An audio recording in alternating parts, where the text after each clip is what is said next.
26 vidéos, 26 abonnés, 26 ans, c'est incroyable. Pour fêter ça, je vais compter les lettres de l'alphabet. Cette vidéo, vous l'aurez compris, est totalement improvisée, un peu dans le style de la vidéo 20 bilan improvisé en toute franchise. Mais voilà, cette fois-ci, ça y est, je suis sorti en mise à jour majeure version 26. Et oui, j'ai changé de couleur de cheveux, tout simplement parce que la calve là-bas était de plus en plus en train de devenir la calvitie. Pour ceux qui ont la ref, vous êtes des mecs incroyables. Non, bien évidemment, petite blague à part, vis-à-vis de cette couleur de cheveux, c'est vrai que je l'avais déjà fait 2 fois dans le passé. Alors faut savoir que j'ai testé plein de choses différentes sur mes cheveux. Je pense que la calvitie, elle est pas là pour rien, mais bref, non, j'avais déjà testé 2 fois dans ma vie cette couleur blonde. Je l'avais fait notamment en 2017 et en 2018 et je l'avais pas refait depuis. Entre temps, j'avais déjà tenté aussi les cheveux noirs, les cheveux rouges et chauve. D'ailleurs, je crois que chauve, je l'avais fait 3 ou 4 fois même. Mais bref, c'est pas le sujet aujourd'hui. Donc voilà, ça y est, j'ai 26 ans, je suis vieux, c'est incroyable. On va faire un bilan sur cette année, sur ma vie en général, les objectifs pour cette année à venir. Parce que, petite précision aussi, je profite du fait d'être né en décembre pour que mes bilans et mes objectifs soient calqués sur mes anniversaires plutôt que sur janvier à décembre, ce qui de toute façon ne change pas grand chose. Et donc ça m'évitera de faire une vidéo similaire pour le 1er janvier, alors que je serai bourré à l'eau, parce que l'eau c'est la vie.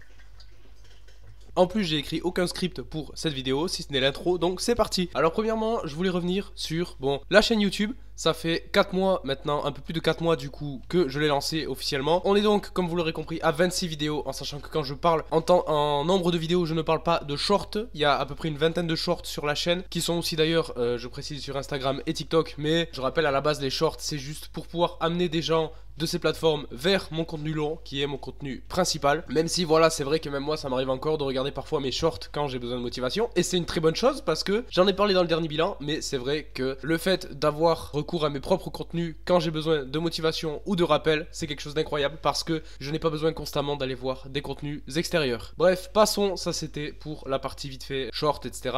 Pour mes vidéos c'est pareil. D'ailleurs, en parlant de mes vidéos, je suis très fier, franchement je suis quand même très fier de mon contenu, même si voilà, c'est vrai que par rapport au début, j'ai des fois des impressions d'avoir divagué un peu. C'est vrai que quand tu regardes les premières vidéos où je suis quand même très sérieux, très voilà, il y a aucun montage, on est à la limite du podcast, du mec ultra sérieux qui fait plein de bonnes habitudes, qui est vraiment full dev perso, etc. À moi actuellement en fait qui essaye beaucoup d'utiliser l'humour un peu, d'être un mec un peu simple, tu vois, qui aime bien déconner, qui est un peu dans le dev perso, tu vois, mais plus dans le truc, allez les gars, on se motive, on bouge et tout, c'est incroyable, on fait des blagues, tout ça. À côté de ça aussi, qui transmet d'autres passions, comme notamment le dev, avec les 3 vidéos sur l'algorithme de décision sur le chat qui décide en JavaScript, et également une série qui a commencé aussi vendredi ou jeudi, je sais plus, non vendredi je crois. C'était donc les optimisations, raccourcis, etc. sur iOS. Et il y aura encore d'autres sujets bien évidemment. Voilà, je rappelle, à la base ma chaîne c'est mon univers. C'est vrai que le dev perso c'est quand même une grosse partie des domaines qui me concernent et qui me passionnent le plus, étant donné tous les accomplissements que j'ai appris ces 12 derniers mois, c'est même 18 derniers mois d'ailleurs, je pense que ça a été un peu plus d'1 an. Je vais pas refaire le topo ici pour ce bilan. Si tu veux avoir l'histoire complète, va voir la masterclass Atteindre l'inatteignable en 12 mois, elle est dans la description, et à l'issue de celle-ci, tu auras droit au PDF, pack essentiel du dev perso, le seul selon moi dont tu as besoin pour être garanti de constamment passer à l'action vers tes objectifs en termes de dev perso. Bref, donc, je disais, cette chaîne YouTube a été une vraie réussite, en tout cas en termes de production de contenu, en termes de développement de ma discipline pour pouvoir créer du contenu. C'est vrai qu'aujourd'hui j'ai une facilité par rapport à quelques mois en arrière, à créer des vidéos, surtout des shorts. Après, on va pas se le cacher, les shorts c'est quand même beaucoup plus facile et rapide à tourner. Mais même les vidéos, c'est vrai que j'essaye de combattre au quotidien ce perfectionnisme, ce truc de me dire est-ce que si je publie ça ou dans la vidéo où par exemple je dis ça, si je fais ça, si je fais ça comme ça, etc. Est-ce que finalement je vais pas être jugé? Est-ce que finalement je suis digne? Est-ce que je suis en accord avec mes valeurs, etc. Moi en fait qui ai un peu ce truc inconsciemment de vouloir toujours rester le mec sérieux que j'étais dans les premières vidéos, est-ce que des fois quand je dis tel truc d'humour, etc. c'est pas un peu trop décalé? Bref, on s'en fout. J'essaie de me dire aussi que c'est ma chaîne, c'est mes règles, je veux attirer des gens comme moi, et dans tous les cas voilà, il y en a marre de s'identifier dans des cases. Ça c'est un gros problème du monde aussi. C'est vrai qu'on a l'impression d'être dans un Monopoly géant où en fait on est tous dans des cases, et au bout d'un moment, fuck les cases, voilà, soyons nous-mêmes les gars, soyons authentiques. L'authenticité, comme je l'ai dit et comme je le répéterai, je suis convaincu que c'est quelque chose qui marchera de plus en plus sur YouTube et la création de contenu en général dans les années à venir. Bref, à côté de ça, donc j'essaie de revoir un peu qu'est-ce qui pourrait être amélioré dans les vidéos. Bon, bien évidemment, au niveau du positif, voilà, c'est vrai que je me lâche beaucoup plus aussi, j'arrive beaucoup plus facilement à faire du bon montage. Voilà, je suis pas encore parfait au niveau amélioration audio, amélioration de la lumière, etc. C'est vrai que c'est pas des trucs sur lesquels je me focus énormément en termes de temps, tout simplement parce que moi à la base je m'axe principalement sur le volume, je m'en cache pas, je pense que quand on est débutant c'est une des meilleures stratégies. Maintenant j'essaye quand même de faire en sorte évidemment que chaque vidéo soit meilleure que la précédente et surtout de m'appliquer plus sur chaque vidéo, notamment sur le montage par rapport encore une fois à la précédente, et bien sûr en trouvant cet équilibre dont j'avais parlé dans le dernier bilan sur le fait de ne pas faire trop de montage pour rien. J'ai complètement arrêté d'ailleurs les zooms dynamiques.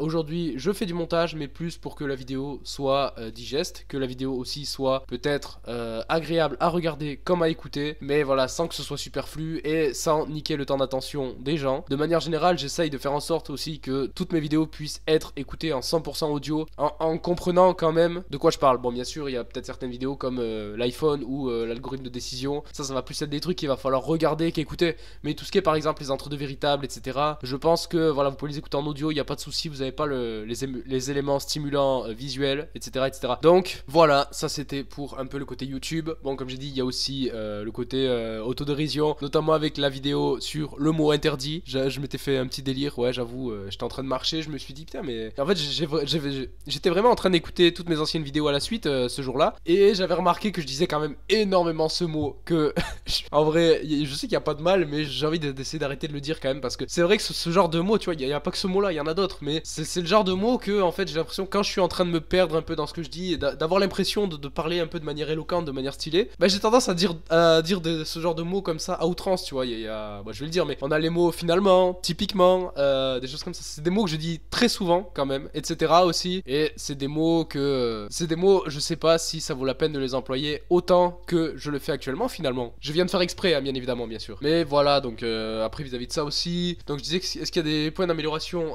pour la chaîne YouTube? Ouais, bah c'est facile ici, il y en a forcément, parce que sinon je serais à 100 000 abonnés déjà, mais non, on parlera d'ailleurs tout à l'heure des objectifs pour les 12 mois à venir, mais voilà, juste par rapport à la chaîne YouTube, par rapport à mon passé justement de ces 4 mois là sur YouTube. Non, après, bon, peut-être aussi au niveau, bon, voilà, tout ce qui est titres, miniatures, etc., essayer de m'appliquer un peu plus dans leur optimisation, sans encore une fois aller dans l'extrême du watch time, du A/B testing, machin, tout ça, je suis pas là-dedans. Je sais que potentiellement je rate beaucoup de vues, beaucoup d'abonnés, etc., peut-être même de l'argent, à ne pas optimiser aux petits oignons mes titres, miniatures, etc. Mais au bout d'un moment, voilà, j'essaye un peu aussi de contester à ma manière ce mouvement du YouTube qui devient un outil purement marketing et plus vraiment un outil à la base de création pour des personnes authentiques, tu vois. Bien sûr, évidemment, il faut trouver un entre-deux véritable là-dessus. D'ailleurs, il y aura peut-être un entre-deux véritable sur, effectivement, faut-il être purement youtubesque dans les titres, miniatures, machin, ou avant tout être authentique et voir ça comme un art. Peut-être il y aura un entre-deux là-dessus, mais bref. Non, voilà, j'essaye aussi, du coup, de trouver cet entre-deux véritable, notamment sur ma chaîne. En tout cas, d'ailleurs aussi, petit remerciement à part, bien évidemment, mais vous êtes déjà 22 sur la chaîne. Et voilà, je sais que c'est vraiment très peu, mais merci à vous. Merci à vous. D'ailleurs, peut-être essayer de regarder un peu plus. Enfin,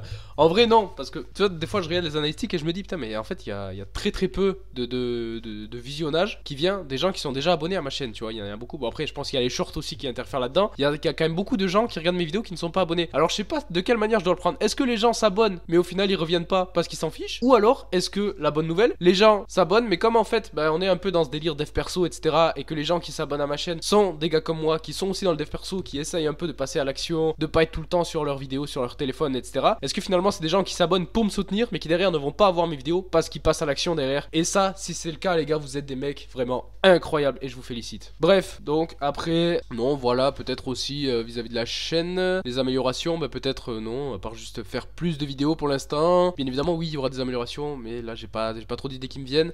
Comme je l'ai dit, dans tous les cas, il y aura beaucoup de vidéos qui viendront là, peut-être pas directement pendant la période de Noël, mais peut-être à partir de janvier, il y en aura, je vais pas dire énormément, tu vois, je vais pas me poser de rythme non plus, parce que, voilà, on va reparler tout à l'heure des objectifs, mais on va dire que là, sur les 3 premiers mois au moins de 2025, YouTube ne sera pas mon objectif premier. Bien évidemment, il y aura des vidéos, plus j'en fais, mieux c'est, mais voilà, ce sera pas mon objectif premier, en tout cas pour le T1. Je pense qu'on est bon après, peut-être vis-à-vis des shorts Instagram, TikTok, etc. Peut-être aussi essayer de publier un peu plus de photos sur Insta, faire en sorte que ce soit un compte un peu plus, pas personnel du coup, mais enfin un peu plus personal brandé, parce que je rappelle à la base, moi j'ai repris Instagram, TikTok non, parce que j'avais jamais eu TikTok avant, mais Instagram Instagram, j'ai repris Instagram purement pour des raisons professionnelles, c'est-à-dire à la base pour poster du contenu. Je suis abonné à personne et je ne parle à personne. Je sais même pas si j'ai des DM, mais en tout cas je n'y vais jamais. Je m'étais juré aussi de ne jamais installer ni Insta ni TikTok sur l'iPhone. Et encore déjà que j'avais installé à plusieurs fois YouTube et YouTube Studio, et je suis en train de lutter dans ma tête pour est-ce que je le garde, est-ce que je le supprime, parce que je perds du temps là-dessus, etc. Mais Insta et TikTok, en tout cas pour le moment, je ne les ai jamais installés sur cet iPhone SE.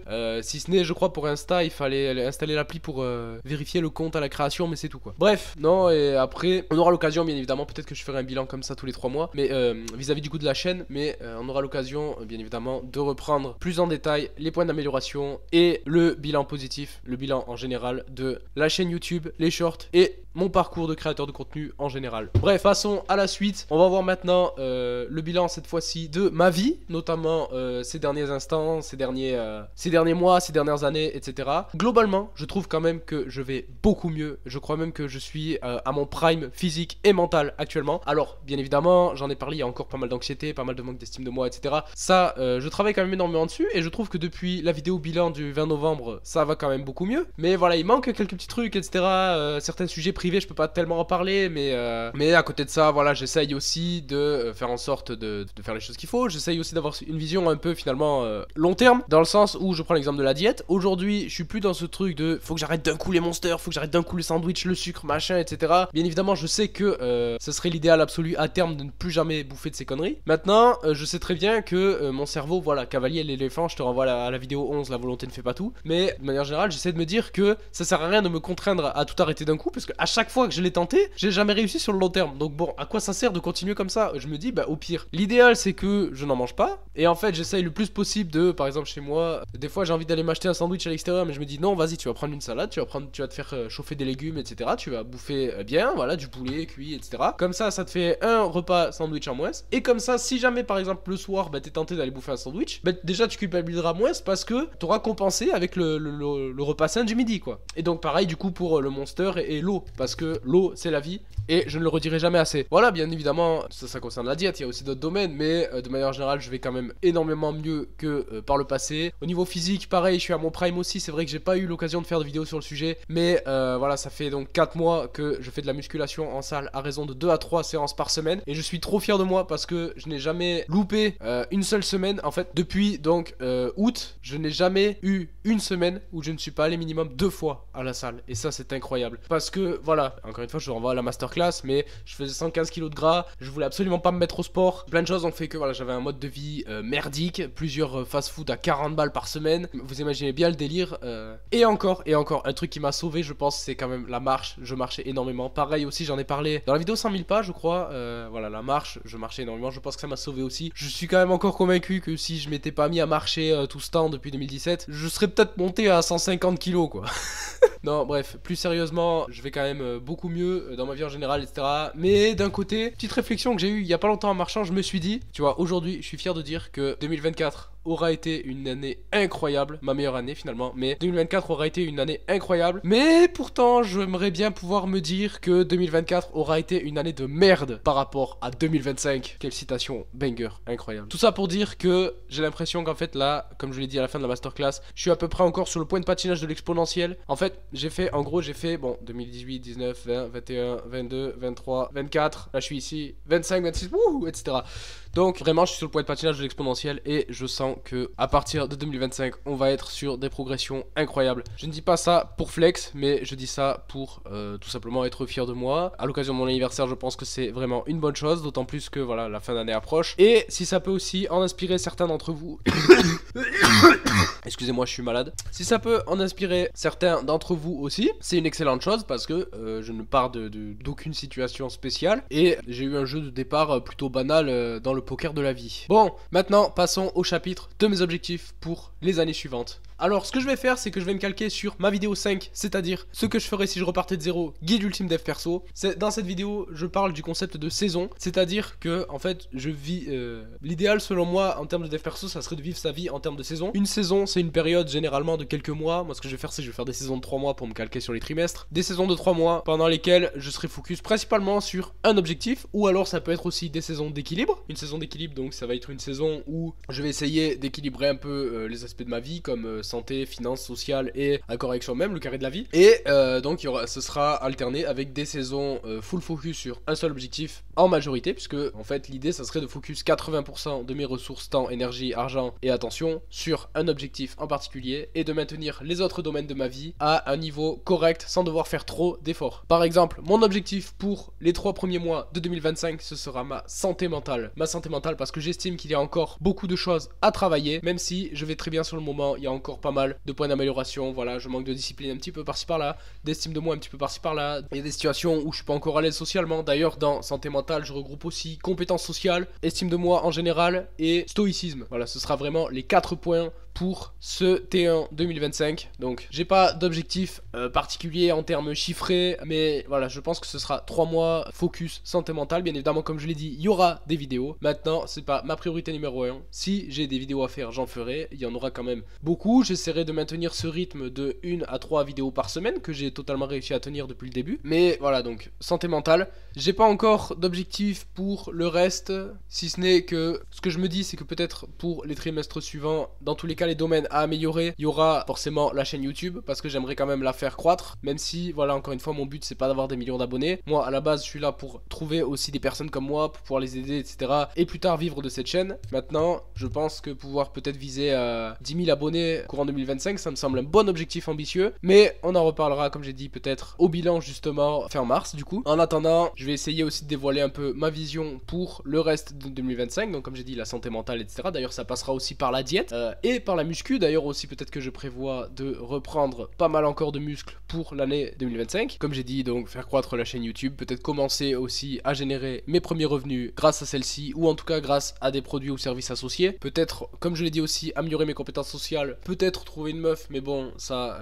dépendra de plein de choses. Moi comme je le dis, j'attends de maîtriser un peu à 100% ou presque en tout cas le plus possible mon mental pour pouvoir rencontrer la femme de ma vie et plus tard avoir des enfants à qui je pourrais donner le meilleur, etc. Mais voilà, ça fait partie aussi des priorités. En ce qui concerne les petites habitudes, peut-être reprendre à fond tout ce qui est la méditation, la lecture aussi, et peut-être même reprendre quelques autres projets en parallèle comme la musique ou encore la création peut-être de jeux vidéo, etc., des choses comme ça. Plein de projets que j'avais abandonnés par le passé, mais bon voilà, j'aurai l'occasion d'en reparler aussi plus tard. Bien évidemment, un objectif aussi qui n'est pas des moindres, investir pareil énormément en bourse. J'ai pas de chiffres précis, mais voilà, je vais essayer aussi de continuer sur cette lignée, d'investir énormément pour me créer moi-même ma retraite. Et puis je pense qu'on est à peu près bon pour cette pseudo-liste improvisée des objectifs pour l'année à venir. Mais voilà, ce que le plus important à retenir ici en termes d'objectifs, c'est que là les 3 premiers mois ça va être à fond santé mentale. Je vais appliquer énormément de contenu sur le sujet, je vais en synthétiser aussi, donc il y aura beaucoup de contenu là-dessus sur la chaîne dans les 3 mois à venir. Et peut-être même du coup que lors du bilan fin mars, ou peut-être un peu avant ou un peu après, je ferai également un bilan dédié sur les changements que j'ai pu mettre en place pour ma santé mentale. Qu'est-ce que ça m'a apporté? Donc je précise toujours santé mentale, estime de moi, compétences sociales et stoïcisme, mindset en général. Qu'est-ce que ça m'aura apporté là-dedans et comment aussi vous, derrière votre écran, vous pourrez faire pour faire de même afin qu'on devienne